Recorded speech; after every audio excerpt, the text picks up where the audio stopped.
Welcome to Diamond Niners Weekly for Week 12 of the 2023 season. I am Nick, once again joined by Kevin. What's up, Niner Nation? Producer Brad, making it all go behind the scenes. Hey. And making his long-awaited debut here on the show, Mr. Jimmy Touchstone. Hey, Niner Nation. Man, Jimmy, not only are you here, but you're like coming to us live from the man cave. Look at that thing. You know, you guys had told me we were going to do a show here, and this is like, I guess, the second best option. So it is what it is. Yeah, let's work on a postseason wrap-up show from the man cave. How about that? Let's do that. We could broadcast live from the man cave. We've been in the man cave. It's really It's never sweet. been the same since. Well, I don't think that the man cave is ever the same twice, because every time I think you've got a bunch of new stuff even since last time. Yeah. My wife is a fan of that. You got the old Biff Poggi signed helmet there. You know, got a little lucky there at the softball raffle. I see that. All right. Well, we appreciate you folks jumping in with us tonight. Talk about some Niner baseball. It's cool. If you don't know Jimmy, then Not you just on Twitter. If you don't know Jimmy, then you just don't know Jimmy. It's going to be a lot of fun. It's going to be a lot of fun having him here with us tonight. Speaking of fun, we're going to talk. We're going to talk about the whole week. We're going to talk about a number of stuff, but this is where we're going to start. If you are anywhere near Kannapolis, North Carolina, this Tuesday through Sunday, the Niners are playing starting tomorrow night. The Niners are going to be at Coastal. But if you are anywhere near Kannapolis, you should go out to the Cannonballers game. They're going to be taking on the Augusta Green Jackets, where you have a really, really good chance of seeing this guy, Big Maple, David McCabe. What's up, David? How's it going, guys? Thank you for having me on. I appreciate it. No, man, we appreciate you for coming on. This is we were frankly worried that having Jimmy on might hurt ratings a little bit. So we thought you coming on, it would balance it out. People, give the people content that they want, and that's Big Maple. Well, I'm not so sure about that, but Oh yeah. So, man, let's first of all, you see my background here? Check you just added that. Yes, I just added that. I put that up before we went on.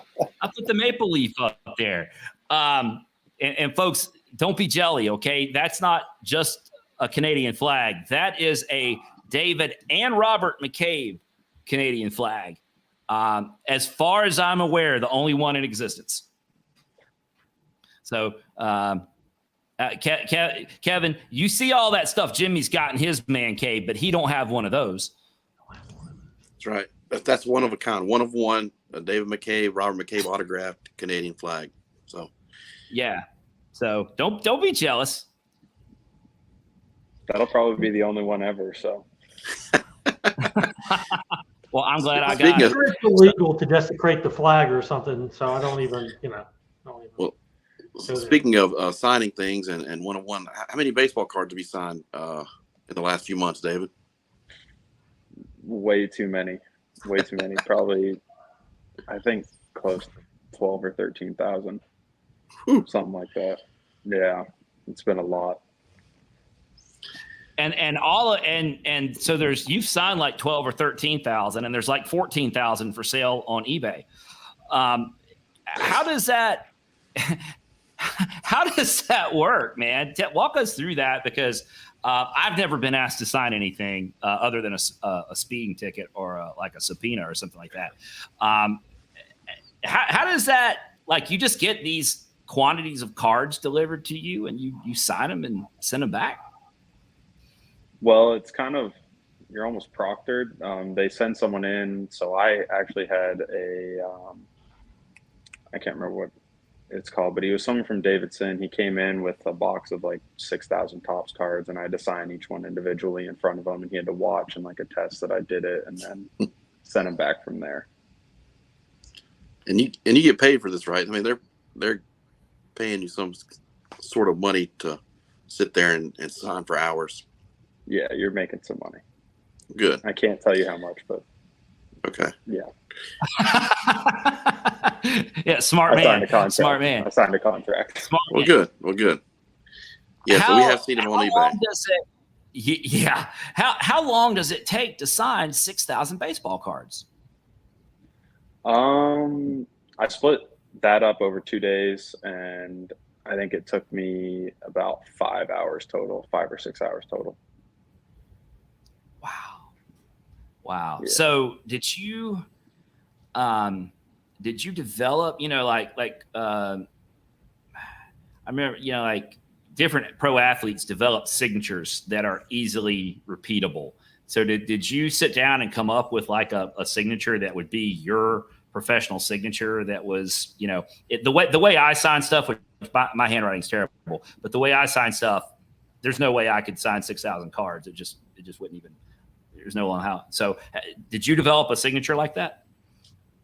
Yeah, so there's a funny story. There was a bunch of us down at the complex in Florida when we first got these like card dealer offers or whatever, and we all sat down in a room and just like tried figuring out the shortest possible signature we could come up with that looks presentable, because there's no way you want to write your full name out on 6,000 cards. So I got it down. It's just DM on mine.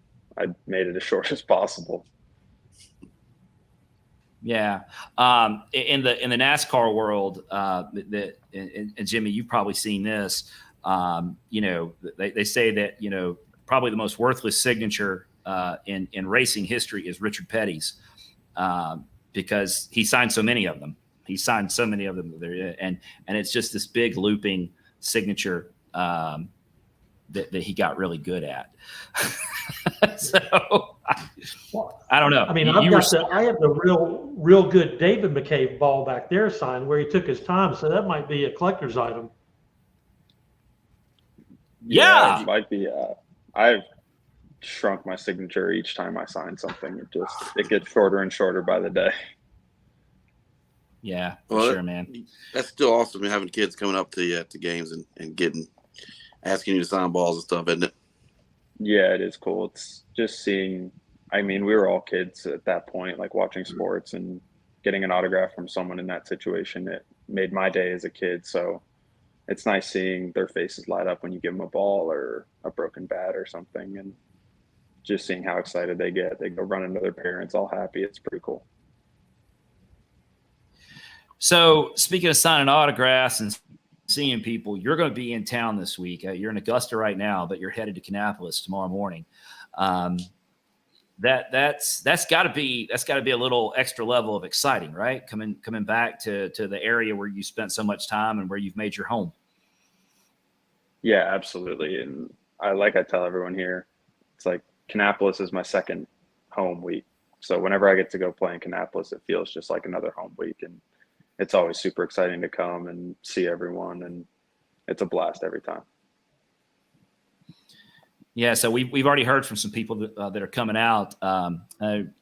Kevin, I think you've got tickets for tomorrow night. Right. Tomorrow night we got tickets. And just want to let you know, Nick, it's $2 hot dog night. I know you guys talked about it a lot last week, but it's $2 hot dog night this tomorrow night. Just in case you were wondering. That inflation stuff, man, it's getting, because everywhere I go, every time I go see the Niners on the road, it's $1 hot dog night. But apparently in honor of Big Maple, it's $2 hot dog night. I don't know. It is what it is. Everybody knows I don't eat hot dogs, but still, $2 hot dogs. Come out and see Big Maple and grab some hot dogs. Be a lot of people out there. Sidney Pike. We've heard from Sidney Pike already. He's bought tickets. He's going to be coming out. So you're going to have quite a cheering section, David. we should have a good amount of fun with that. With the boys on the road and then playing at home this weekend, I don't know if it's going to be quite like it was last year. That was a really cool night last year when practically the whole team came out to see you and got to hang out and take pictures after the game. You probably have not had another night like that one.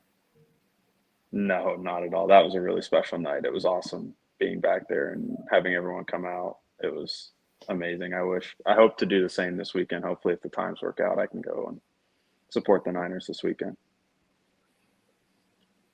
That'd be awesome. Jimmy, Randy, I think Randy's trolling you in the comments. Randy says this is Randy. Yeah, Randy's watching. He's trolling you. See? Randy Peterson. I mean, what do you expect from that guy? Nothing. I expect nothing less from that guy. He actually just texted me and said, "You think I'll be on the show next week?" Not with that attitude. Yeah, probably not. Not with that attitude. So my job is to bring the show back onto the rails. David, and you're good at it. You just experienced recently your first spring training as a professional down in Florida. Talk us through kind of that process and your first experience down in Florida for spring training. Yeah, it's hot. The weather's great down there. It's nice because it doesn't really rain too much in the spring. Found out when we were there in the summer, it rained every single day at 3:00. So this year it was nice. You'd get up, you'd start at around 8 or 9, be done by 1 until you started playing games, and you play games at 1 and then be done around 4. It's a lot of fun. It's just a lot of baseball over and over, and it's kind of similar to college fall or college preseason. By the end of it, you're just like, okay, now it's time to start playing another team. I'm ready to go.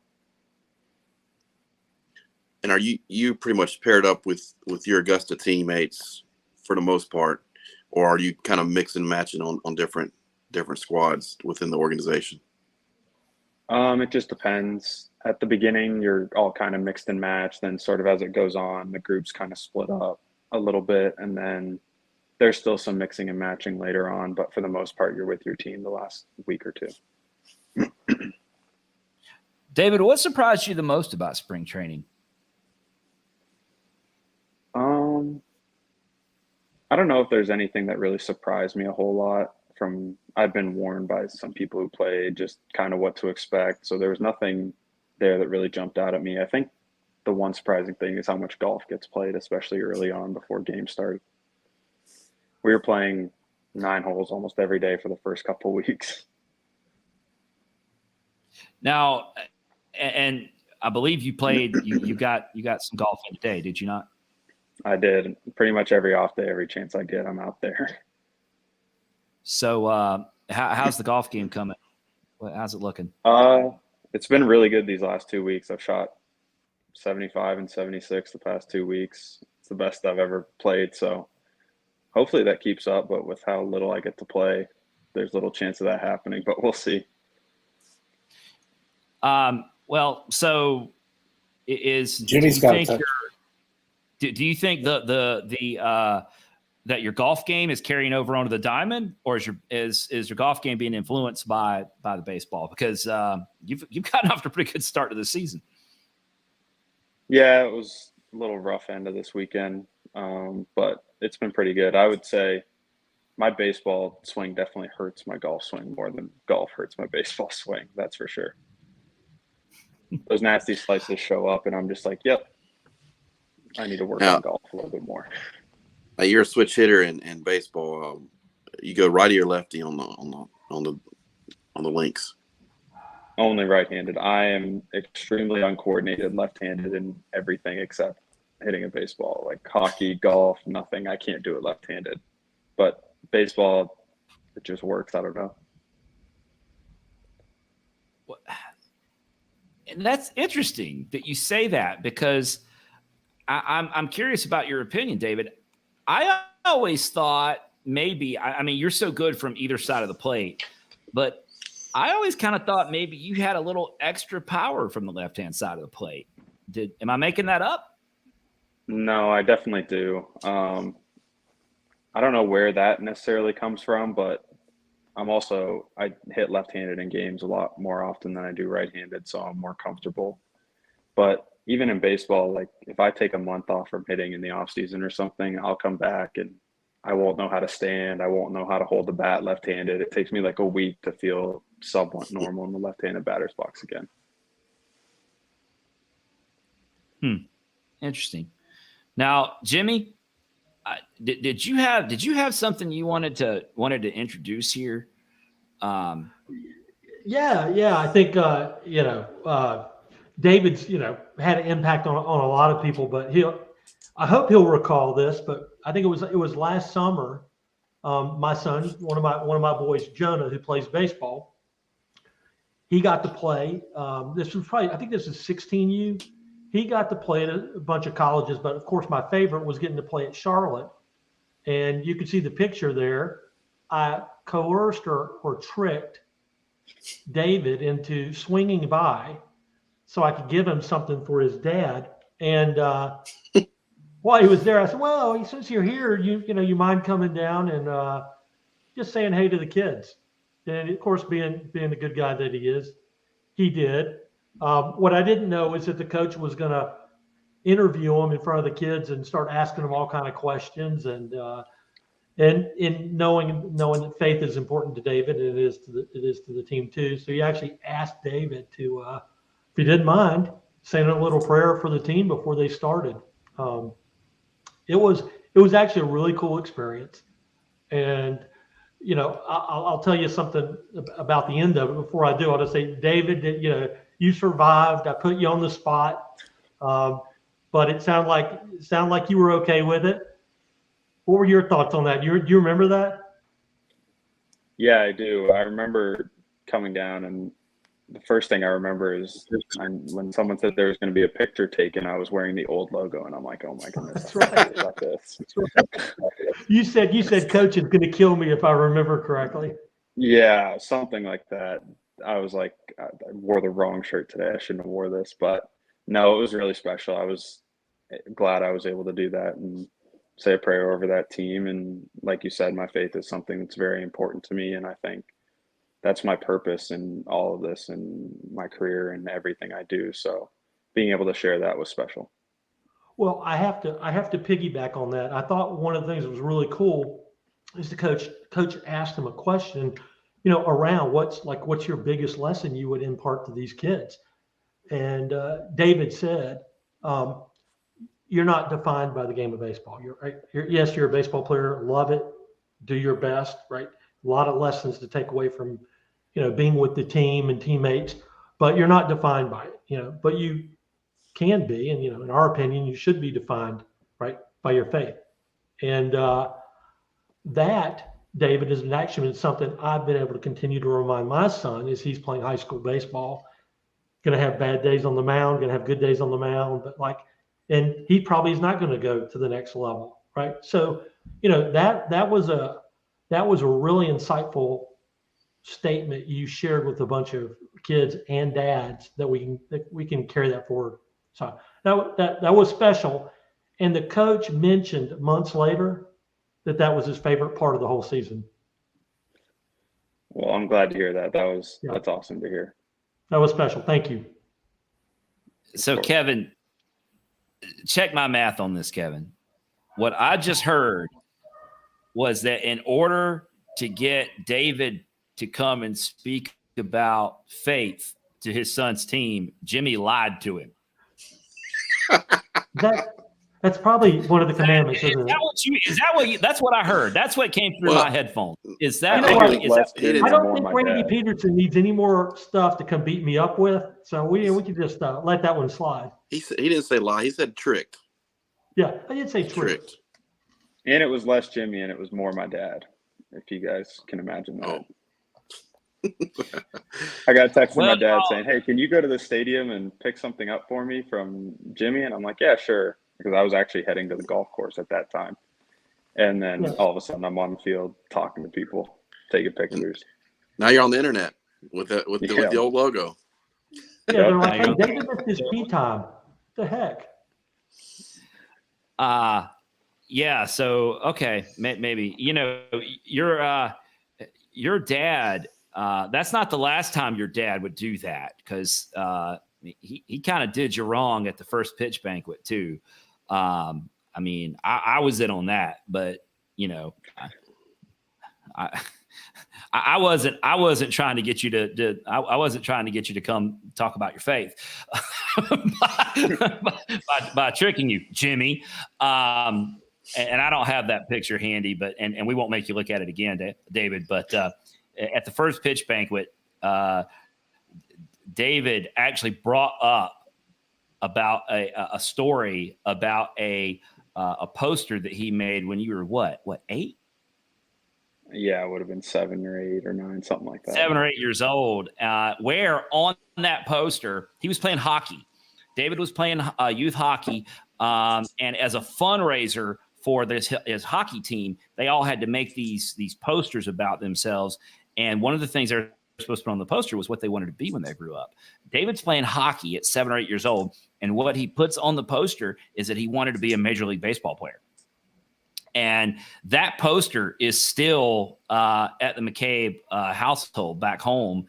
And his dad sent me a picture of it. And there's all kind of embarrassing photos. So when David brought this up at the first pitch dinner, I was like, oh, yeah, you mean like this poster? And then, of course, they put it up on the screens. And, yeah, I don't know. Did you ever talk to your dad about that? I mentioned it in passing. I was just like, I kind of figured he would do something, but I mean, it won't be the last time he does something like that. That's awesome, man. So talk to us about, you got to play what, like 26 games at the end of last year for the Green Jackets or so.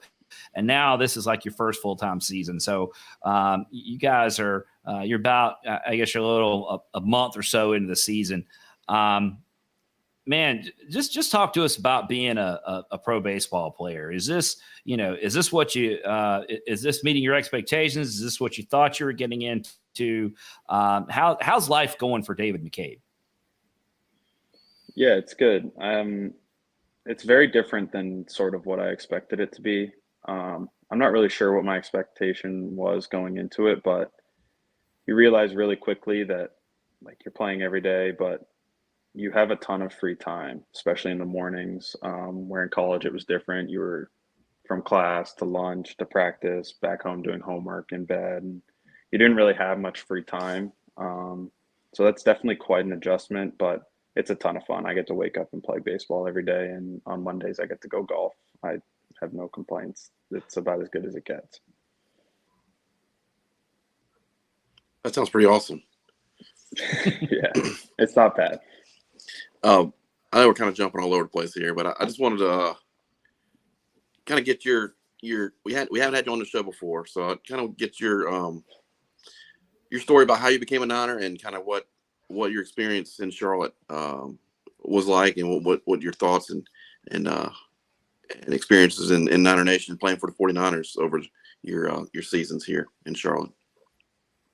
Yeah, so becoming a 49er was an extreme blessing because I didn't have any other Division I offers. This was my only one, and it was just by happenstance almost. I played with a travel ball team who we played the 49ers the fall before my freshman year.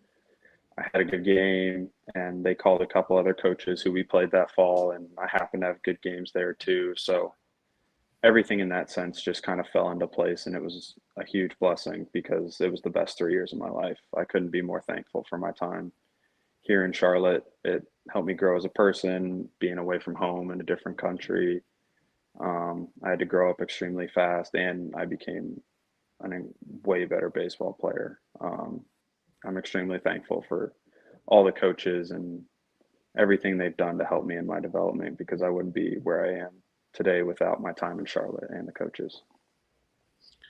I believe that game you came down with Ontario Blue Jays, scrimmaged the Niners. I believe the Blue Jays scored one run. It was a solo home run, and you hit it. And believe it or not, Nick and I were there, and we saw. I know that's hard to believe.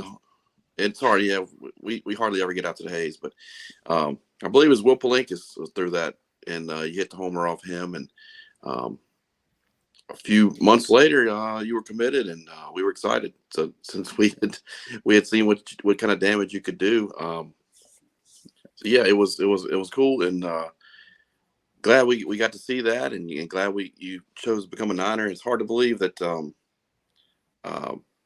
there weren't that many offers out there for you, and you came out and turned into an All-American. That shows you what hard work and grinding and getting a good coaching staff.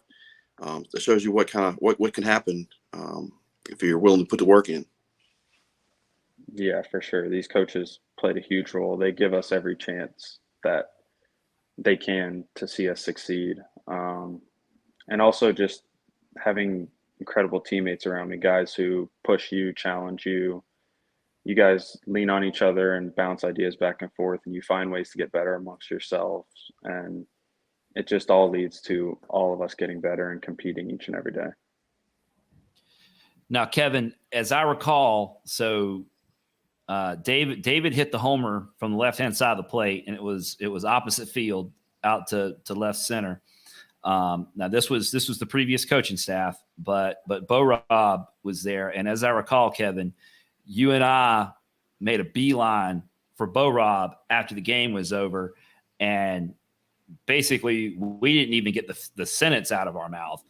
Bo, did you see that big guy? And Bo cut us off and said, "Just offered him, boys. Just offered him." Is that the way you remember that, Kevin? Somewhat like that. You may have fabricated a little bit of that, but yeah, we did have some conversations afterwards. Did he offer him as he was rounding third base? I don't think I fabricated any of that. He told us we just offered him. Well, David can confirm it, or he can confirm David, that. But did you get offered after that Ontario Blue Jays game? It wasn't an official offer, but it was hey, we really want you to come back down on an official visit whenever this trip is done. So the moment that trip was done, I came down, and that's when I was offered officially. Yeah. Nick was doing the Disney movie version of it. Yeah. Like, I like to tell semi-true. I like to tell semi-true stories. Hey, I could just lie like Jimmy. Let's not let the truth get in the way of a good story now. That's right. That's right. Oh, Randy's still after you, Jimmy. I don't know, man. Y'all. He was. He was excited about you coming on here tonight. So, David, when you look back on, and we're gonna let you go because, man, what time you got to be on the bus in the morning? I'm not sure. I haven't looked yet. I'll look right after this. Actually, I was thinking about it right as I'm about to hop on. I'm like, I should probably figure out when I need to leave tomorrow, but.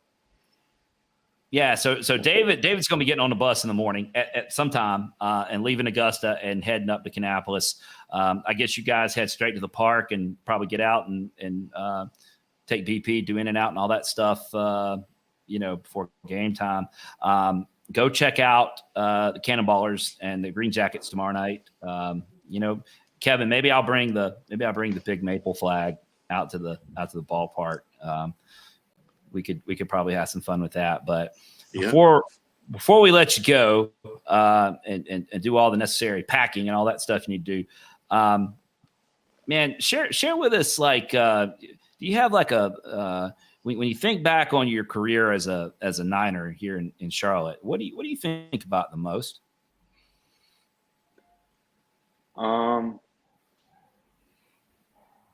Every time I look back at it, it's just fond memories.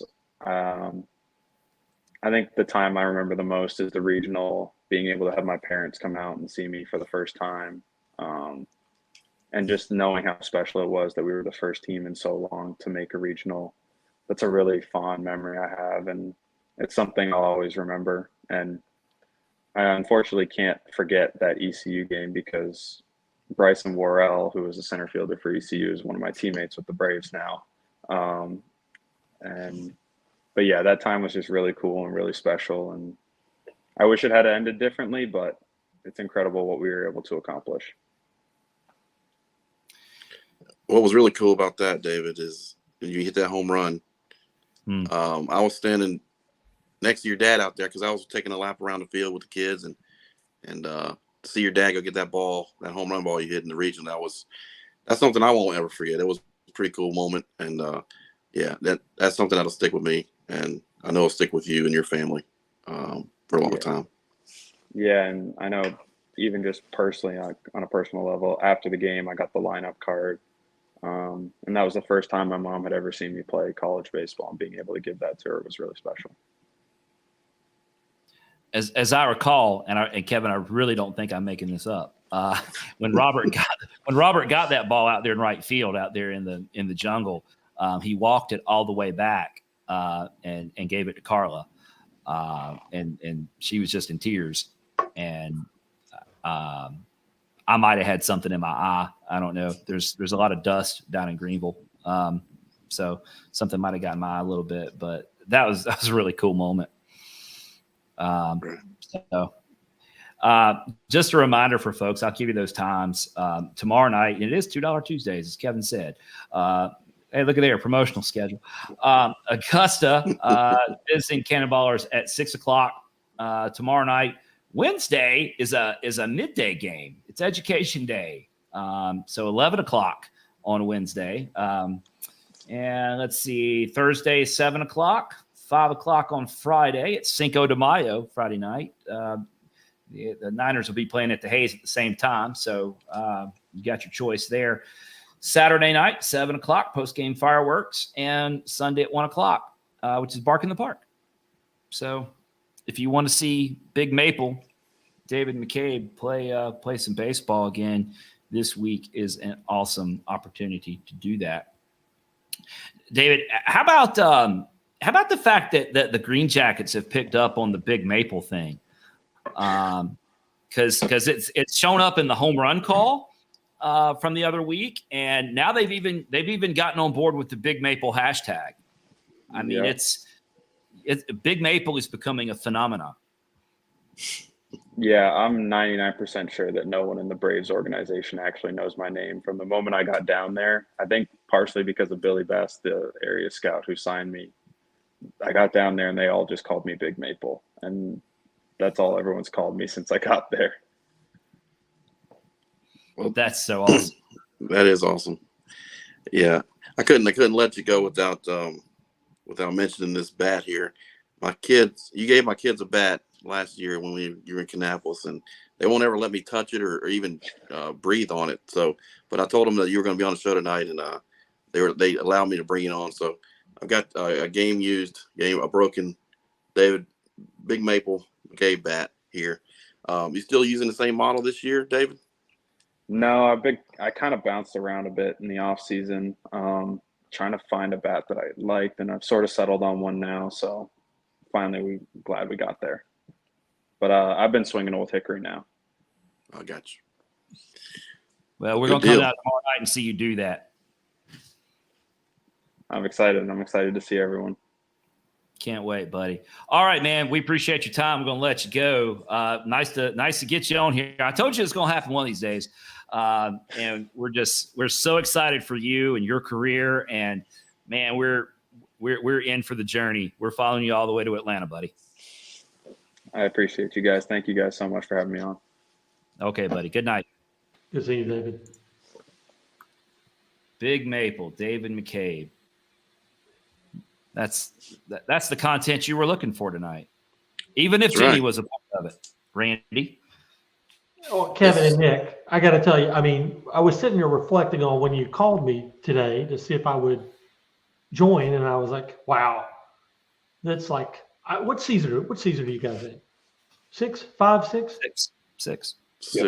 Because season 5 is when the Fonzie jumped the shark. So I was like, if they're having me on, I wonder if Diamond Niner Report is, jumped the shark. I think we did that in season 2. But Big Maple came on, so I think you must have at least 20 more seasons in you now. Oh yeah, this show's like The Simpsons. We're just and I'm still in 4th grade, so it's all good. Yeah, it's man, it is so awesome. Randy wants to know if you're saying you're Fonzie. Are you Fonzie in that scenario? Hey. Hey, there you go. So okay. We're gonna get out and see Davidson this week, man. If you can do it at all, head to Kannapolis. That's a great ballpark anyway. But the weather looks phenomenal all week. Go out and see David. That's what's really cool. It's when you get to go see these guys. You know, one thing I've learned over the years, just talking to some of the guys that have gone to, you know, to the minors, is they don't. When you're out there on the road, you don't get to see a lot of people. Randy, you misspelled Stooges. You don't get to see a lot of people that you know, and friendly faces. And so opportunities like this week for these guys when they come through are just, you know, I know they all look forward to it. And in about a month, I think, Kevin, in about a month, Nate Furman's supposed to come through with yeah. It'll be Big Firm week here in K-Town. It'll be Big Firm week in K-Town. So yeah, if he stays that long, there's an online push to get him promoted already, but I'm not on board. I'm not quite on board with that yet. Yeah, let's promote him after that. Yeah, right. Let's promote him after that.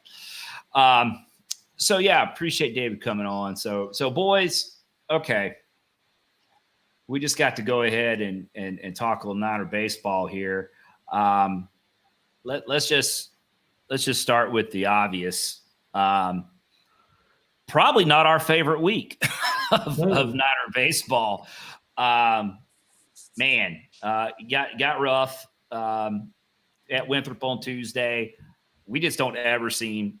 Actually, if you think about it, I don't know. Maybe my perception could be off, and as Kevin knows, sometimes I just misremember things. But seems like we always have a tough time at Winthrop, and heck, Niner sports in general. I don't care what sport it is. It seems like we always struggle in Bowling Green, Kentucky. I don't know what's up with that, but I don't know. We played 4 games this week in places that I don't know. We seem to not have the best of times at. Am I misrepresenting this, or am I misremembering it? No, I don't think you're misremembering. It seems like we do struggle at Bowling Green in all sports. Yeah. I don't know what it is there, but even the last time we were there in baseball it was kind of back and forth. We played 4 games, and the wind was blowing 100 miles an hour, and it was turned into a slow pitch softball game out there. We went back and forth with them. Ended up we won the series 3-1, but a couple of those games could have gone either way. Yeah, so I don't. Maybe something about that place that. Well, I think that's the reason we're moving to the American, is simply to avoid them. Well, I don't. I'll to your point, Jimmy. I will not miss. I will not miss Bowling Green, Kentucky. I will not miss playing Western Kentucky. I also will not miss whatever is the Hilltopper Sports satellite network, which is also. You don't love that frozen screen on Facebook? What part of that involves a satellite? I'm just a little confused because, look, I made this comment somewhere online. I promise you, any group of idiots can stream something live on social media. I mean, see, there you go. It's eminently doable. And as of last fall, we broadcast the fall games, some of the fall exhibition games at the Hayes. And as of last fall, producer Brad had us with a really slick 3-camera setup. I mean, we made it up to 3 cameras. Western Kentucky was still doing the one camera thing. And I don't know, I didn't have a chance to talk to you about this beforehand, Brad. But if you go back and look at, I don't know if you had a chance to see it yesterday, but they did not adjust their camera settings for the light. So we were wearing our green tops and they were wearing their black tops. You couldn't tell who was who. Yeah, I don't know what camera they were using, but it was bad, and I had a tough time. Like, I couldn't tell anything that was going on most of the game, and every now and then I would just see scrambling, and I'd see the score go up on the scoreboard, and I was just like, yeah. So not a good, a very unpleasant experience this weekend. I ended up I didn't even want to watch. I just turned it on Joe Templin. I couldn't tell what was going on the screen anyway, so I just listened to at least someone wearing green talking to me instead of strangers. So that was better. Yeah. So go ahead, Brad. I was just saying, one of the other things that was really annoying is I had the audio, home audio, our audio, and I would pause the Facebook feed, but then it would skip ahead even though I paused it. So like it kept getting out of you're trying to sync them up. Yeah, and I'm like, what in the world? Why do you keep doing this? And so it was miserable. So yeah. You want to Jimmy, go through the games here? Watching this on your phone. Were you asking me? Yeah, were you watching this on your phone? And then I'm switching back to softball back and forth while I'm trying to do yard work. And I kept losing the feed. I had to keep logging back in. So, and again, then I'd log in. I couldn't see. Oh, what team's in the infield or outfield?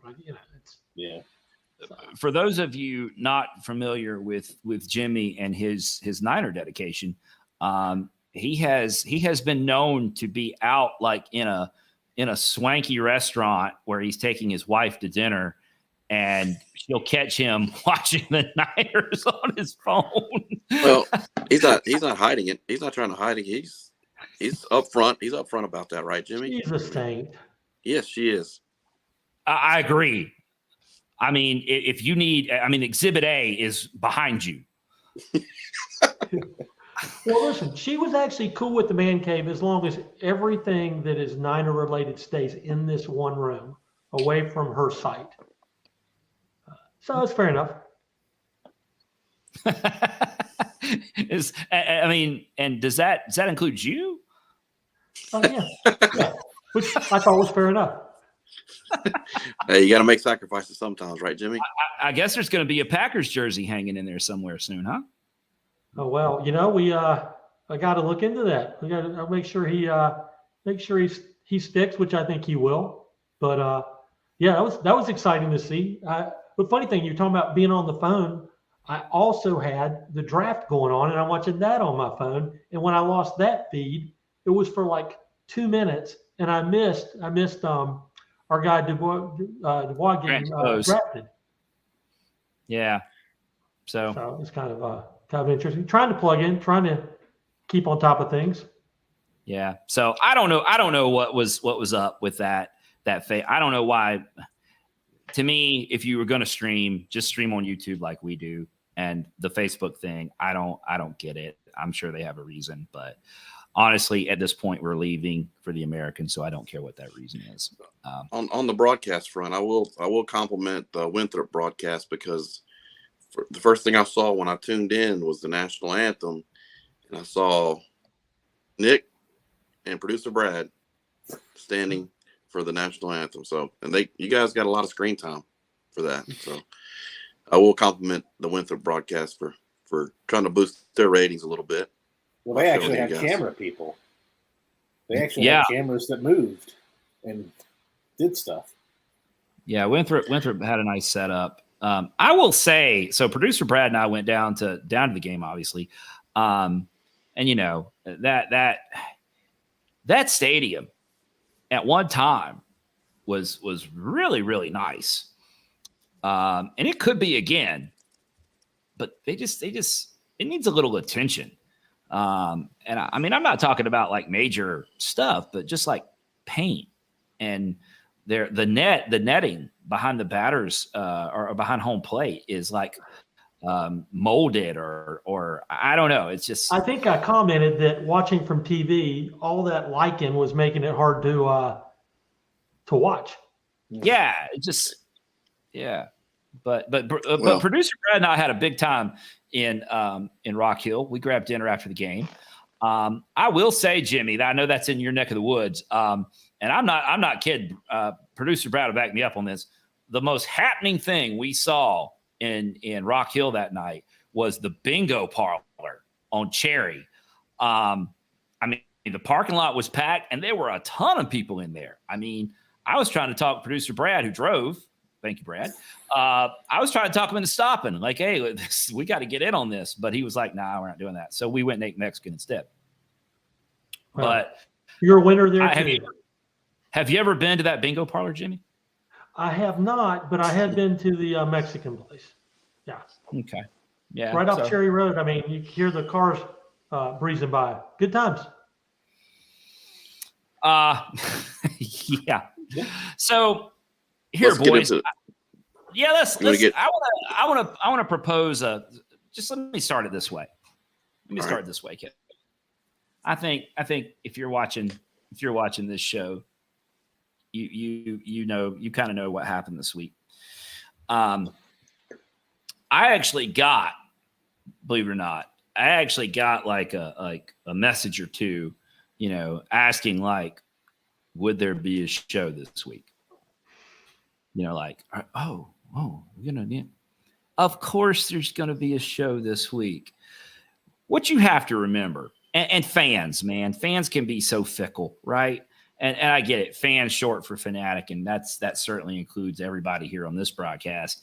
But Kevin, when I think back on doing this show, heck, I think about the whole 2019 season. We did not miss a show 2019 season. And that was, how many games did we win that year? Was it 19, 20, 20? It was not good. Not good.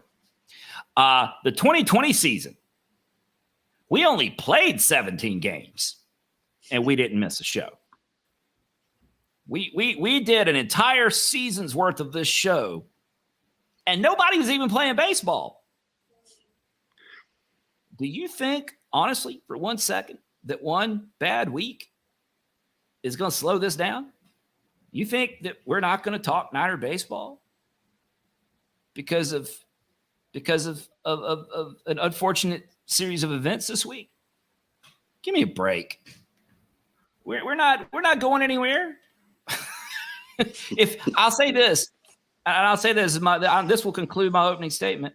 If you're going to be a 49er fan, you gotta toughen up, Buttercup.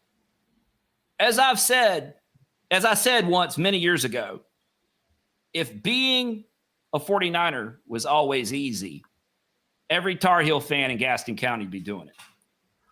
Woo! So there's my opening. This concludes my opening statement on the activities of this week, Kevin. It wasn't fun. I didn't have fun with it. I know nobody in that dugout had fun with it. I promise you nobody in that dugout had fun with it. But you know what? Doesn't change a thing. We're here. We still have the talent that we began the season with. And heck, we're still in third place. Right. That's right. The standings in the conference didn't change much this weekend.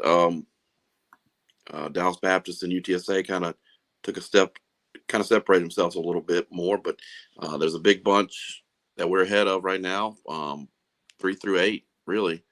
That's fighting for seeding right now, and 9 games left. There's a lot can happen in 9 games, especially we got a favorable schedule. We got 2 home series. 6 of those 9 games are at home, and the other 3 are at FIU, and you can see where they are in the standings. So a lot can happen in 9 games. This week wasn't a great week. We had some positive moments though. We had a 6 home run game yesterday. That's the most we've had all season in a game. So there's some positives to build on. I mean, there's lots of games left, lots of season left. Pretty much, we played 30 conference games, so we got 9 left. It's almost a third of the season. Right. So yeah, a lot to play for, and we might be getting healthy soon, going into that tournament, and then get a favorable seed, and anything can happen. Well, I would say once again for you guys to fact check me, but before this terrible week we had, I think if you look at the last, I don't know, right, 10, 11 games before that, I mean, maybe it's like 3 of our losses were all to ranked teams, and the rest, I think the rest were wins. Maybe you had one more loss in there, I'm not sure, but they were a pretty good little run right there. So, I think people just got to kind of step back and look at the big picture. Yeah, we can be disappointed in the trip to Western Kentucky, but hey, next series, let's go. Yeah, in the last 15 games, we had 3 losses, all to teams that are in the top 25. Yeah, it'd be nice to win those, but I mean, look, we're on a roll. We hit a little road bump, but like don't jump off the bandwagon. Let's go, guys. Yeah, it's some of the, I don't know. Nobody's more disappointed than the guys in that dugout in what's going on, and this week, and certainly that's joined by us here. But hey, man, this is part of life. Sometimes the games aren't going to go your way, and they're going to go back to practice. They're going to keep working on stuff. And as Kevin pointed out, not all the news was bad. Just the results didn't get the results we wanted. But yeah, there's a lot of ball. There's a lot of regular season ball left to be played, and then there's the conference tournament. So this thing is a long, long way from being over. I don't see any reason to. Despite what a few people might have said on social media today, the season is far from over. Yeah, you're right. There's people out there that they don't like to talk. They like to type. Anonymously, yeah. I might add. Let's so we got a big week this week. We talked about playing ranked opponents. We got another one on Tuesday. We've got a road trip to Coastal. They're ranked number 7 in the country right now, 28-14. They're currently in first place in the Sun Belt. It's going to be a trip down to Myrtle Beach. I think ESPN Plus has it on tomorrow night. So thankfully, we'll be able to watch it without a Ring camera view. A Ring doorbell camera. And we'll be able to tell what's going on the field likely tomorrow night. So looking forward to seeing that tomorrow night. And then this weekend we got FAU coming to town. They're in 7th currently on Conference USA. They're kind of in that pack that we're ahead of, and they swept FIU last week. They were also swept by Western Kentucky the week before, so we've got a good shot. They always seem like FAU always has a really good front half of the season, and then kind of towards the tail end they kind of tail off. So, but they did have a big week last week, and they're coming in here. They don't play a midweek this week, so this is their only games for the week. So they'll be ready to play, and I know the Niners will be ready to get the taste out of their mouth from this past week. Coastal's RPI, by the way, 7. So the remaining, let me give you the numbers here. So we have 2 remaining out of conference games. Coastal Carolina's RPI is 7. And then on May 16th, we go down to South Carolina. Their RPI is presently 2. South Carolina team, we already have a victory over, by the way. when you look at our strength of schedule, our non-conference strength of schedule, boys, is 4, and that's before we play these 2 games. We may well at the end of the season be talking about a non-conference schedule that is, certainly top 5. Who knows? Might be the toughest non-conference schedule in the country. I mean, that's not me just saying that. That's just the numbers. I mean, I'm looking at them right on the screen. Man. Yeah, it's the toughest schedule I can remember out of conference. Us playing. I mean, yeah, you look at Army. They went on like a 15, 16 game win streak. I think they're ahead of the Patriot League right now. Ball State, I think they're currently second place in their conference. And then the ranked teams, ECU, North Carolina, well, South Carolina, like you mentioned, and Coastal. Yeah. And then you throw in 2 ranked teams in our conference that we played as well, Dallas Baptist, UTSA. We've already got those in the rearview mirror. So,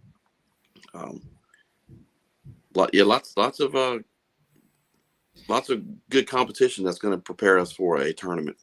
And this is not going away either. You know, the scheduling philosophy of the staff is absolutely going to be to build the toughest schedule possible. It's kind of interesting, and not to get off on what people say again, but you know, when a coach schedules wins, right? And we all know what we're talking about here. What I'm talking about here, scheduling wins. People say, "Oh, that's that's not legitimate. You played a bunch of cupcakes." Okay. Well, when you go the other way and you play a schedule the way we have, well, it's going to be pretty hard. There's only going to be a handful of teams in the country that can both play a top 5 schedule and go, 15-5 against that out of conference schedule, right? I mean, you can't have your cake and eat it too. Especially not, and I'll add this, and this is not an excuse, but especially when you're a program where we are right now. I mean, I don't think it's any secret, guys, that we're not, this college sports has become so much haves and have-nots. I don't think I'm telling any secrets here that we're not a have. I mean, we're still trying to build, and I don't mean baseball. I mean athletics, right? Yeah, and I think we are not going to be left out of a tournament because we did not schedule hard enough. That's not going to happen. You saw last year. You saw UTSA last year. They had an RPI of 40. Went to the conference championship game and still got left out by the committee.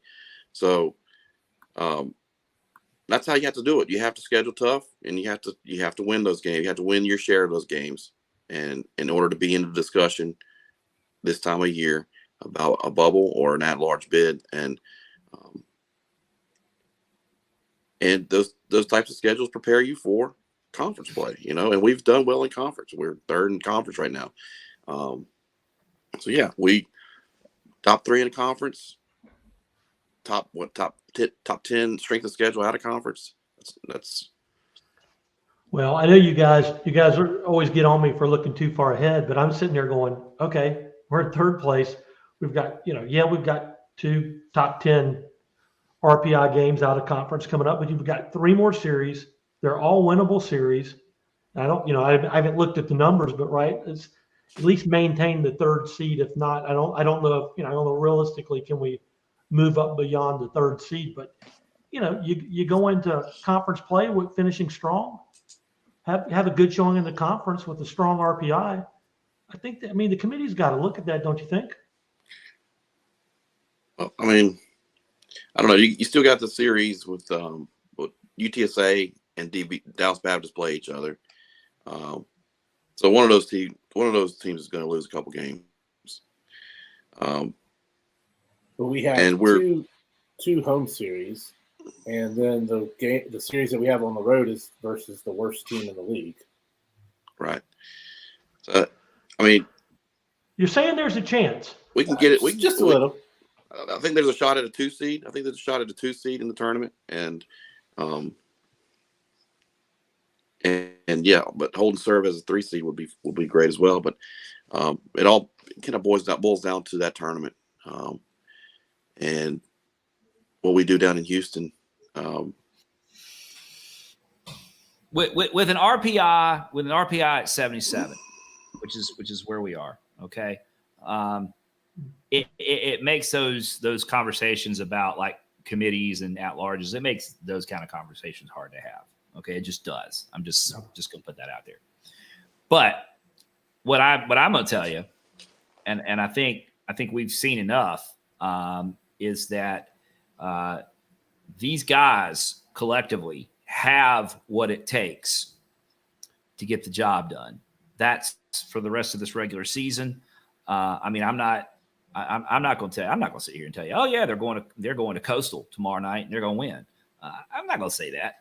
But would I be surprised if they did? Absolutely not. This is the same group of guys that beat South Carolina. Okay, this is the same group of guys that based beat on UTSA. They beat UTSA. They beat Dallas Baptist. Same guys. Nothing's changed. As you mentioned, we need to get healthy. We need to get Jake back in the lineup, which that's coming, but we need to get Jake back in. But my gosh, these are the same guys. Nothing's changed on that front. So people that are bailing, anybody that's bailing on the season, I would advise you to stick around a little bit and see what happens. It's like leaving a game in the 6th inning. Well, yeah, and Jimmy knows where I'm going. Early on in Jimmy's conversion to baseball, Jimmy has been a football and basketball diehard, and we started converting him a few years ago. And there was a game, Jimmy. I don't remember who we were playing, but you and your boys were there, and I think we might have been down 5 or 6 runs. This might have been the big UNC Wilmington comeback, Yeah, or was it earlier in that season? It was earlier than that. Oh, okay. I was converted by then, I guess. Oh, yeah. It was earlier than that. But we were down, and you were like, Nick, oh, my God, what are we going to do? What's that? Jimmy. 6th inning, man. And then we ended up winning that game. And then you were like, yeah, you were right. I'm like, well, yeah, it's because there's 9 innings. There's 9 innings and no clock. 9 innings, no clock. Okay, so we've got these 3 conference series left, and then we got the tournament. And these guys can do it. I'm gonna stick it out with them. Kevin, I want to make a point. I want to make a point to you. You brought up San Antonio. I wonder if San Antonio is not in danger of doing it again this year. Okay. Hear me out. They are, to their credit, they are 33-11. Okay, if we were 33-11, people would be, we wouldn't be able to make enough room in the bandwagon. And their RPI is 47. Now, what'd you say their RPI was last year when they got left out? It was 40, right around 40. It was 40. Let's look at their SOS. Non-conference strength of schedule, 136. 136. How do you get to be 33-11? The 136. Yeah. Schedule it. Yeah, and it looks like they're in the same situation they were last year. They are. I mean, and you know as well. You recall this.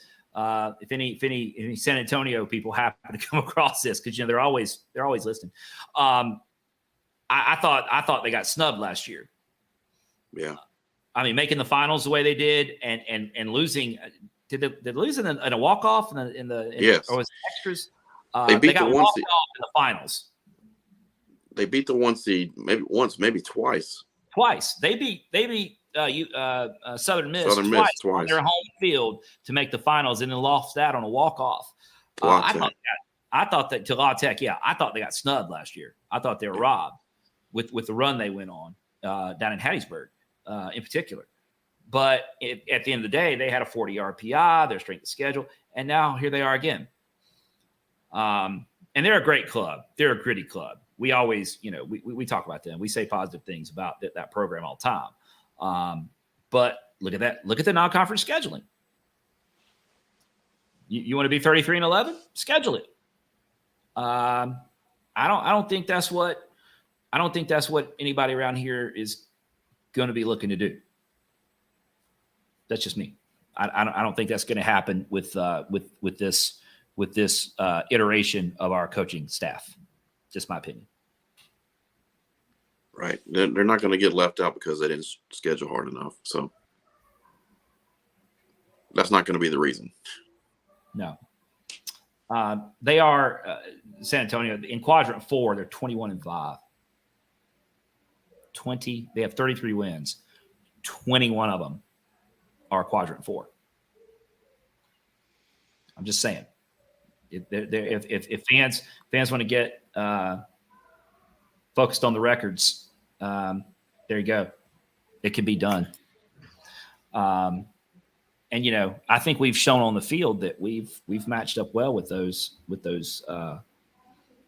both Dallas Baptist and San Antonio. Right. Did we match up well with Western Kentucky this weekend? No, we didn't. We really didn't. But that's water under the bridge, right, Jimmy? You just got to move on. As you said, it's baseball. That's right. Baseball. Let's go. Next game. Next series. Yeah, three more series. Let's finish strong. Yeah, I don't know how to make it any more plain than that. It's gonna be a big weekend on campus. Yeah, I mean, the Coastal game would love to win that, but and we're going. The boys are going to go after it, but this weekend at the Hayes, as well as across the street at the Sioux, the Niner gals are playing for a conference championship across the street at the Sioux, and at the same time, this is a huge matchup against FAU at the Hayes. that's right. And speaking of, we got this group together here. Are we going back down to Columbia this year? I mean, that was a fun trip last year that we had. We got to see a Butch Grand Slam. Hops hit one out of their stadium. Are we going down again?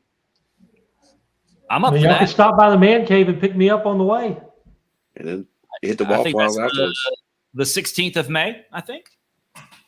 I think it's the last Tuesday. Yeah. 8 days away, right?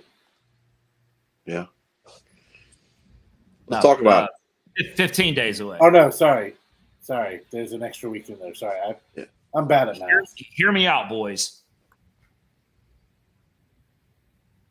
Go by, pick Jimmy up, go to Columbia, visit that, hit that game up. On the way back, Rock Hill bingo parlor.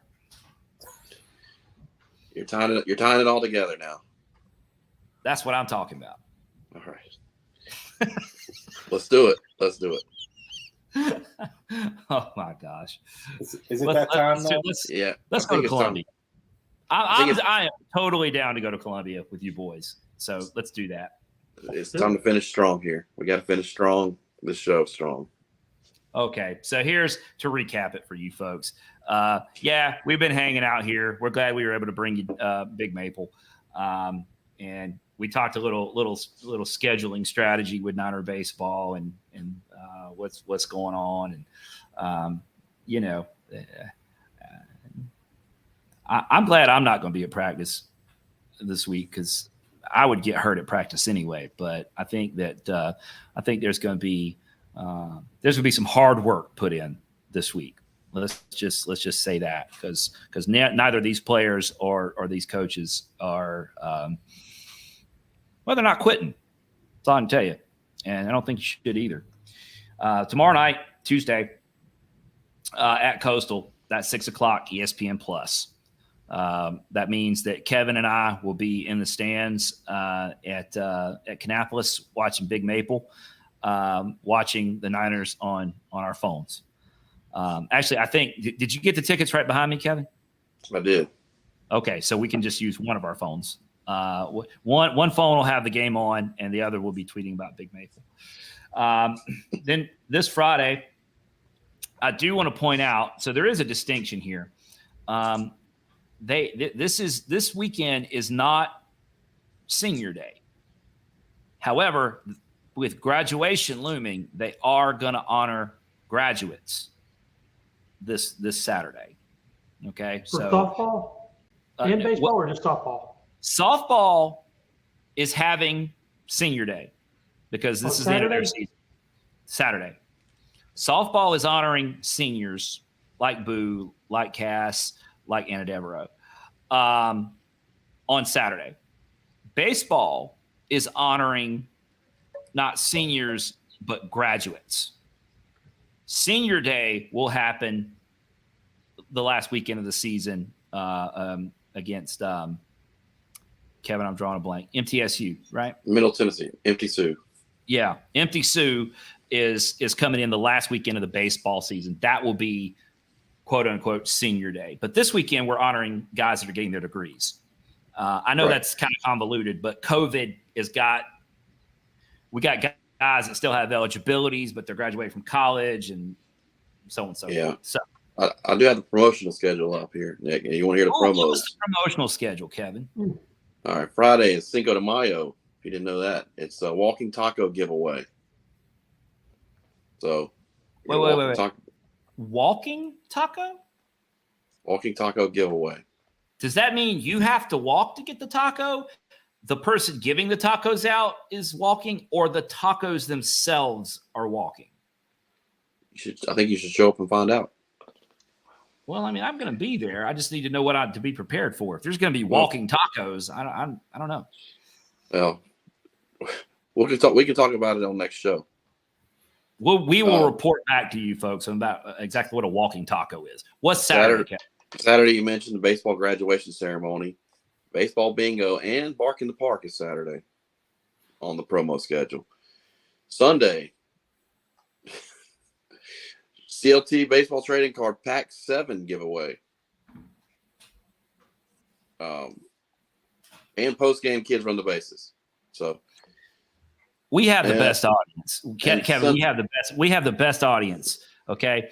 Here's what I want to put out an APB. Okay. Jimmy, there was at least one day that you asked me to get you a pack of trading cards. I wanted to keep the streak alive. I missed the game. Right. How many packs of trading cards do you have, Jimmy? I think I had the first 2. Kevin, how many packs of trading cards do you have? I have the first 2 as well. I want our audience to let us know if anyone has any information pertaining to the whereabouts of packs 3, 4, 5, and 6. I can't do a Robert Stack voice, but you remember the old, America's Most Wanted, if you have any information, please call authorities at 1-800.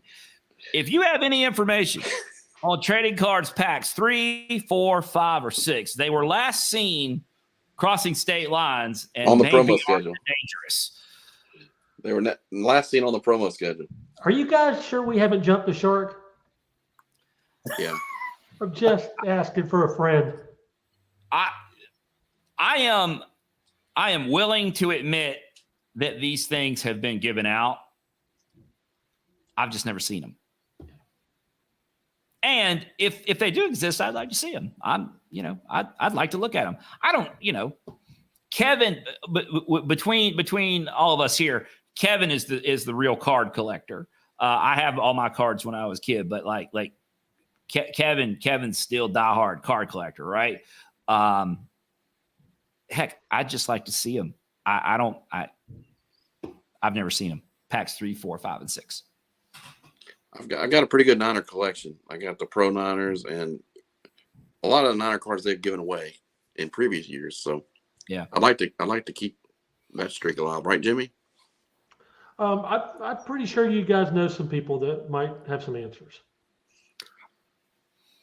We clearly don't because I haven't seen it. I have not seen any. I'm more just trading proud that you're able to ask the tough questions. Well, that's what we do here. Hey, this we pride ourselves on stuff you don't find in the box score here, Jimmy. Check. And when I looked at the box score, I have not seen any trading cards. So, Oh man, I think Okay. we're done. I think we're done. Moving along. If you're Honestly- still listening, thank you very much. We'll see you at the stadium. You know, this has been. Just go back to bed, Randy. This show's been a little different. We all knew this was going to be a different week here, but this has been fun. I mean, I don't care. We had Big Maple on here, man. Come on, and we had Jimmy Touchstone hanging out with us and chewing the fat, and I consider this a success as far as I'm concerned. I still have more stuff I want to talk to Jimmy about, but our time is up. Well, you're just going to have to bring me back. Well, or we can do it. We can do it in the post-production meeting. You talk to Jimmy. Is that what you call it, post-production meeting? Yes, Yeah. absolutely. All right, folks, out of town for this week. If you have found a way to enjoy this content, consider, I don't know, maybe subscribing to the YouTube channel, turning on notifications. You can also find this podcast wherever you find your podcast. You can also find Diamond Niner Report all over social media. We're talking Twitter, Facebook, Instagram, just never, ever, ever TikTok. Reach out, say hello, offer feedback, critiques. If you have something nice to say, we'd love to hear that stuff. If you have something not so nice to say, we don't really care, but you can say it anyway. If you're old-fashioned like us, say hello at the ballpark. So for Kevin, for producer Brad, for Jimmy freaking Touchstone, thank you to Big Maple. We are saying good night, and we'll see you at the Hayes. Is that your real name, Jimmy?